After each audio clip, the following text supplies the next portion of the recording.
Handball খেলার jersey এবং জুতা কেন দেয় নাই বাজেট থেকে, যেটা দেওয়ার কথা ছিল, এই সংক্রান্ত একটা প্রবোজ যে এই বাজেটটিকে বাদ দিয়েছেন এই প্রোগ্রাম থেকে, স্বাভাবিক একটা সমালোচনা করে তিনি ফেসবুকে পোস্ট দিয়েছিলেন। এই সামান্য সমালোচনা তিনি শিক্ষক, তিনি নিতে পারেন নাই এবং তার বিপরীতে তাকে মানসিক টর্চার করেছেন। কোনো শিক্ষার্থী শিক্ষকের সাথে কোনো অপরাধসূচক আচরণ করলে শিক্ষকের দায়িত্ব হচ্ছে নিয়মতান্ত্রিক উপায়ে তার ব্যাপারে পানিশমেন্টে যাওয়া, অভিযোগে যাওয়া, তদন্তে যাওয়া। এটা হচ্ছে রেগুলার প্রসিডিওর। আপনি সেই প্রসিডিওর ভায়োলেট করে সেই শিক্ষার্থীকে আপনার প্রবোস্ট রুমে আটকে রেখে তাকে টর্চার করলেন, মানসিক টর্চার করলেন এবং সেই ঘটনা যখন তিনি সামনে নিয়ে আসার পর তাকে ম্যানেজ করার জন্য, তাকে চাপে রাখার জন্য নানান আয়োজন করলেন। এটা খুবই দুঃখজনক। এবং তিনি যখন সামনে ফেসবুকে এই পোস্টটি দিলেন, তারপর তার উপর নানা রকমের হুমকি দামকি সহ নানা রকমের একটা পক্ষ ম্যানেজ করার চেষ্টা করলো, একটা পক্ষ তাকে হুমকি দিয়ে থামাই দেওয়ার চেষ্টা করলো, এই ঘটনা যাতে সামনে না নিয়ে আসে। এবং সেখানে শুরু থেকে সেই দলীয় বাহিনী তার বিপক্ষে লেগে গেল আর কি। আপনারা দেখে থাকবেন এরপরেই সেই হল সংসদে নির্বাচিত প্রতিনিধি ভিপি জিএস থেকে শুরু করে প্রত্যেকে তার পক্ষে যায় এবং এটি তাদের পক্ষ থেকে খুব সফট একটা দাবি নিয়ে কোনো আন্দোলন ছাড়াই শুরুতে প্রভুষের কাছে যায়, গিয়ে বলে স্যার আপনার ব্যাপারে এই কনসার্নটা আসছে, আমরা জানতে চাই সত্য কিনা। তিনি বলছেন এটা মিথ্যা। তাহলে ফুটেজ দেখালেই তো হয়ে যায়।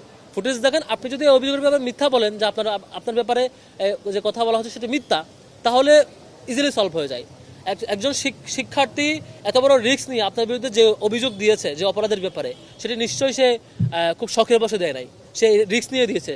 তো আমরা ধরে নিচ্ছি যে তিনি মিথ্যা বলেছেন, ধরে নেই। তাহলে আপনি ফুটেজ দেখান। প্রাইমারিলি প্রায় ঘন্টাখানেক অপেক্ষা করা হলো, কিন্তু কোনো ফুটেজ তিনি দেখান নাই, তিনি দেখাতে ইচ্ছুক না ফুটেজ। তারপর শেষ পর্যন্ত শিক্ষার্থীরা আন্দোলনের পর্যায়ে গেল, কারণ আমরা ভয় পাই এই বিশ্ববিদ্যালয় সেই বিশ্ববিদ্যালয় যে বিশ্ববিদ্যালয়ে শিক্ষকেরা শিক্ষার্থীকে ছাত্রলীগ কর্তৃক ঘন্টার পর ঘন্টা নির্যাতনের পরে রক্তাক্ত অবস্থায়, সেন্সলেস অবস্থায় থানায় নিয়ে গিয়ে প্রবোস্ট উল্টা সেই ভিক্টিমের বিরুদ্ধে মামলা দেয়। এটা সেই বিশ্ববিদ্যালয় যে বিশ্ববিদ্যালয় ইতিপূর্বে এই ধরনের ঘটনা ঘটেছে। আমরা ভয় পাই আবারও বর্তমান প্রবোস্টরা সেই দলকানা ভূমিকায় অবতীর্ণ হয়ে আবারও সেই ভূমিকায় যায় কিনা, যেখানে শিক্ষার্থীকে হল থেকে উঠায় নিয়ে গিয়ে থানায় গিয়ে জঙ্গি মামলা দিবে, উঠায় নিয়ে গিয়ে তাকে উল্টা ভিক্টিম বানাবে, অস্ত্র মামলা দিবে। আমরা দেখেছি, আমরা এগুলো ভুলে যাই নাই। এই বিশ্ববিদ্যালয়ের বিভিন্ন হলে তাকে সারা রাত নির্যাতন করার পরে উঠিয়ে নিয়ে যে প্রবোস্টের নেতৃত্বে অস্ত্র মামলা দেওয়া হয়েছে, জঙ্গি মামলা দেওয়া হয়েছে। এই ঘটনা ইউনিভার্সিটি রেগুলার ছিল, এটা আমরা ফিরতে চাই না। এই জন্য আমাদের কমিটমেন্ট ছিল এখানে আমরা সিরিয়াসলি এটা ফাইট দিব।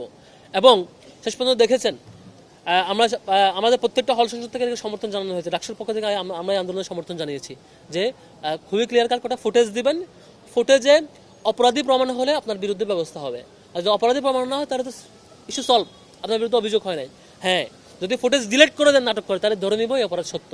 এবং এটাও ধরে নিব যদি ফুটেজ ডিলিট করে দেন শুধু তাকে আপনি হয়রানি করেন নাই, তাকে মানসিক যন্ত্রণা দেন নাই, বরং তাকে হত্যার চেষ্টা করছে, এটাও আমরা ধরে নিতে পারবো। আমি কালকে বিসি স্যারকে ফোন দিয়েছি, রিকোয়েস্ট করেছি, এটা রাত 10টার ঘটনা, 10টারও আগে, সম্ভবত 9টার দিকে স্যার আমি বিসি স্যারকে ফোন দিয়েছি, স্যার এই ইস্যুটা আর বড় করার দরকার নাই, আপনি সিম্পলি বলে দেন ফুটেজ যাতে সামনে আসে, ফুটেজটা ওপেন করতে দেন, তাহলে ঘটনা সলভ হয়ে যাবে, এই জিনিসটা এত দূরে যাবে না। বিসি স্যার বলছেন হ্যাঁ আমি বলে দিচ্ছি।